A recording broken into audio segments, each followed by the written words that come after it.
Mali, des milliers de manifestants protestent contre les sanctions de la CEDEAO. Des milliers de Maliens ont manifesté vendredi contre les sanctions de la CEDEAO décrétées pour punir les militaires qui ont repoussé les élections et la transition de plusieurs années. Au même moment, le colonel Assimi Goïta, chef de la junte, a validé un plan de riposte gouvernementale aux sanctions ouest-africaines.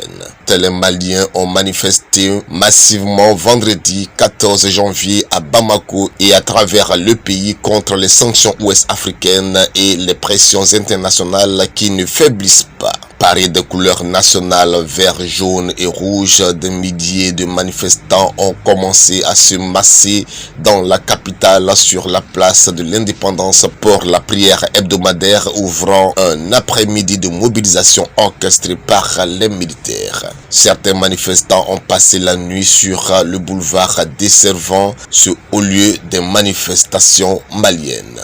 Grande affluence également à Tombouctou sur la place Sankoré devant la mosquée. Des images diffusées sur les réseaux sociaux montrent une foule dense marchant derrière des drapeaux nationaux dans les rues de Kadiolo, frontière de la Côte d'Ivoire. Scène analogue à Bougouni, également dans le sud. Des Maliens interrogés ont dit descendre dans la rue non pour soutenir la junte mais pour défendre le pays. Dieu et le peuple sont avec le gouvernement de transition. Aujourd'hui, le monde entier voit où se trouve la légitimité populaire, a déclaré le premier ministre de transition Choguel Kokala Maïga devant des milliers de Maliens massés dans la capitale sur la place de l'Indépendance. Toute l'Afrique regarde le Mali aujourd'hui. Dans une certaine mesure, le destin de l'Afrique se joue au Mali aujourd'hui, a déclaré ce vétéran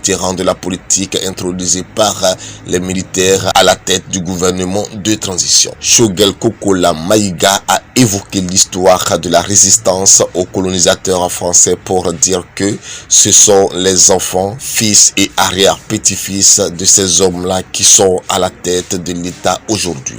Dieu et le peuple sont avec le gouvernement de transition.